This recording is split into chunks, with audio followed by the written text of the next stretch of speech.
Et on va passer à la dernière présentation de la journée par Renaud Lebrun. Et bonjour et merci, encore pour cette invitation.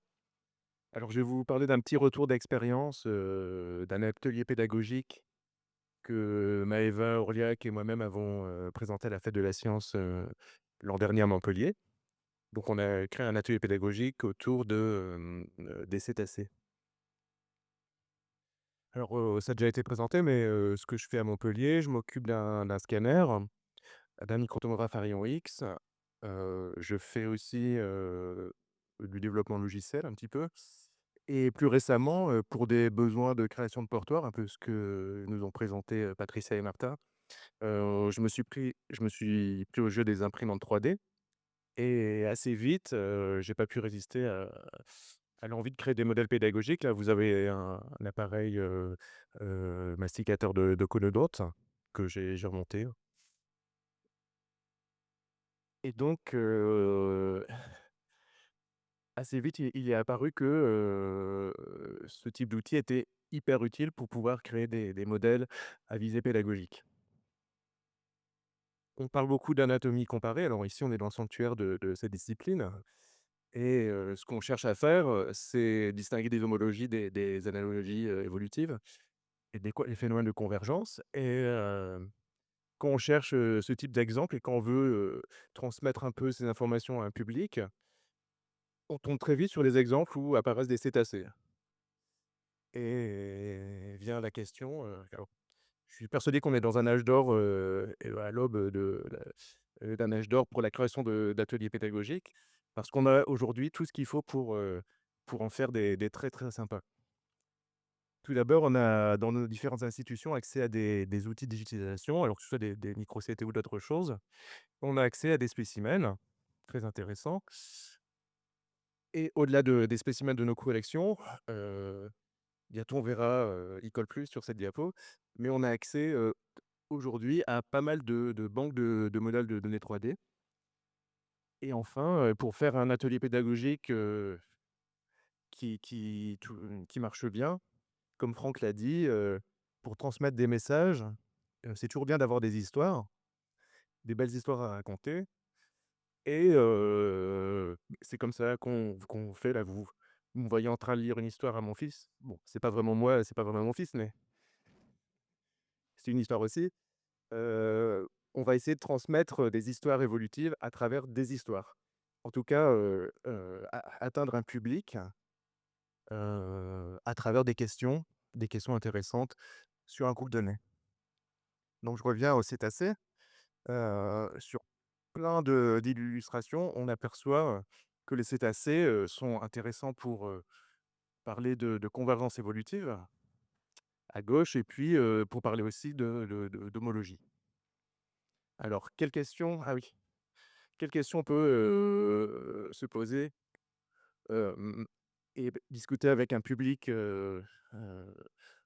à travers un atelier pédagogique? On peut leur parler un peu, des relations de parenté entre les cétacés et les animaux d'autres animaux actuels.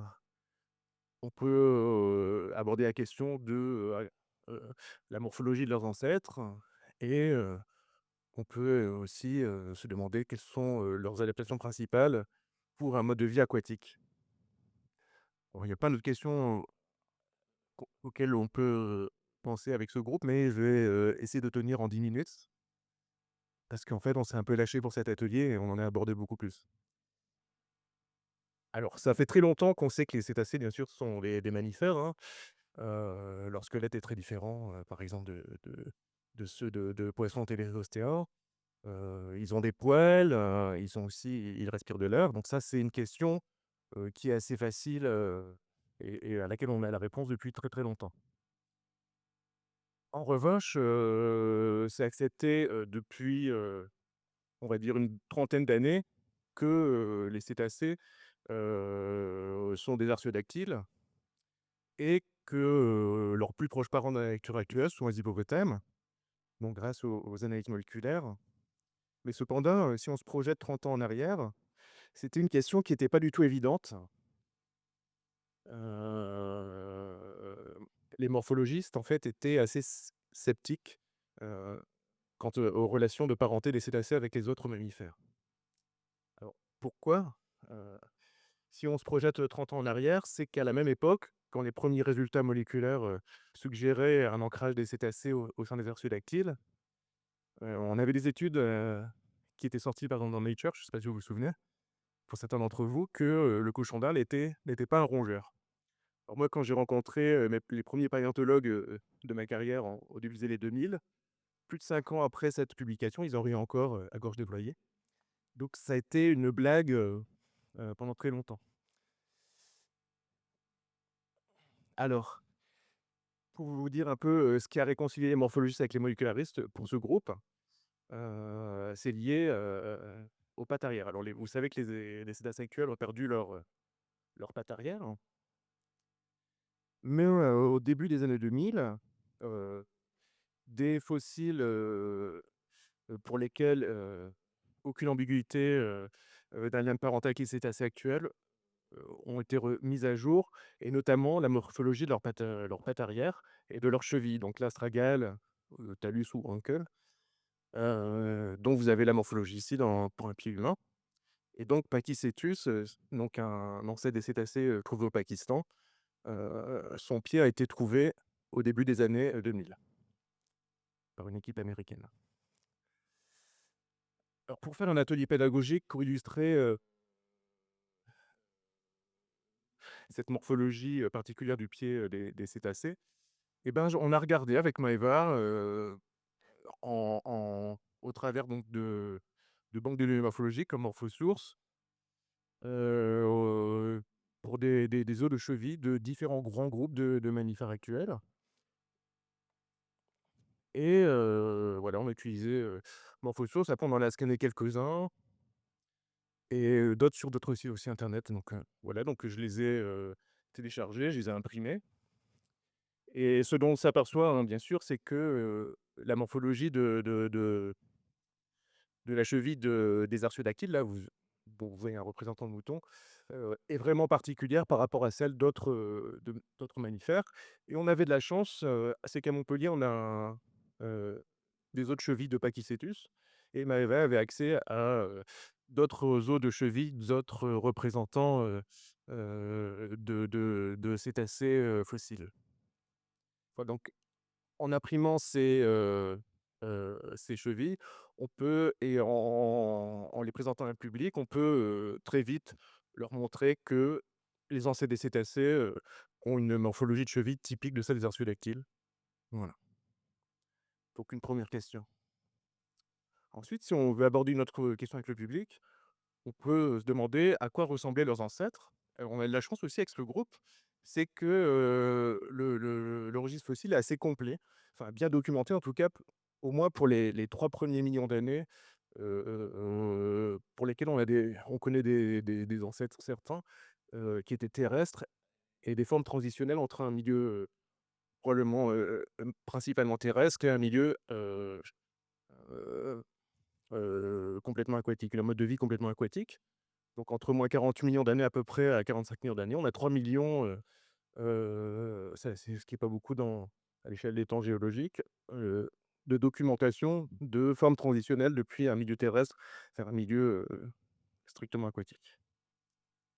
Ouais, donc c'était pas très grand.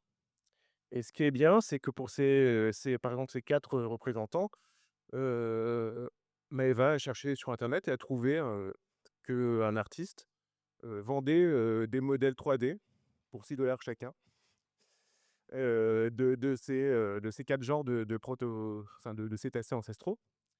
Voilà, bon, Maëva trouve que, certains sont mal faits, et elle en produira des nouveaux exemplaires, mais bon, ils étaient déjà, disponibles pour pas cher, donc on les a achetés. Puis elle en a fait un diorama, pour illustrer, la transition depuis des formes strictement terrestres à des formes aquatiques en très peu de temps.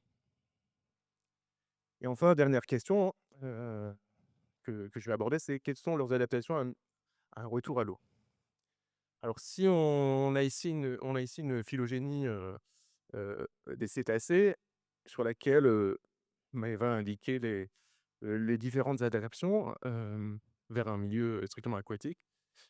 Celles-ci sont apparues en fait celles qu'on observe chez les cétacés modernes, sont apparues de manière graduelle. Alors je vais pas, les aborder toutes, je vais juste, vous parler heu, de l'évolution morphologique des pattes avant, qui ressemblent un peu à des nageoires.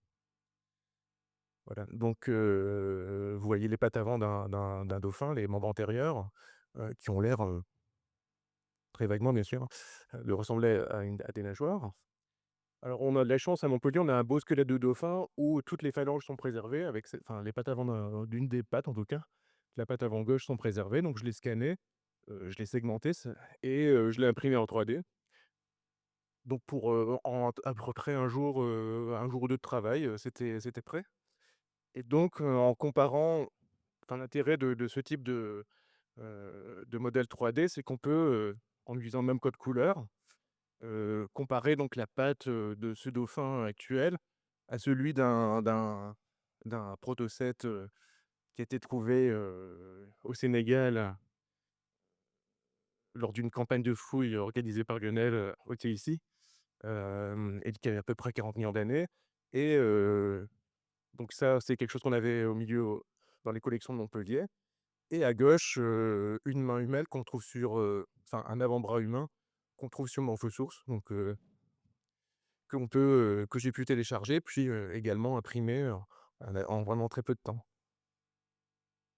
Voilà, donc ce qu'on s'aperçoit aussi, ce qu'on peut aussi, aborder comme question, avec le public, c'est que la main, l'avant-bras humain en tout cas a gardé pas mal, des caractéristiques, anatomiques de l'anatomie primitive de tétrapodes. Voilà, alors je vais pas parler d'autres choses, mais là, c'est un peu une photo de tout ce qu'on a produit pour cet atelier. On a aussi produit des crânes, en 3D. On compare, un crâne humain, un crâne de dauphin.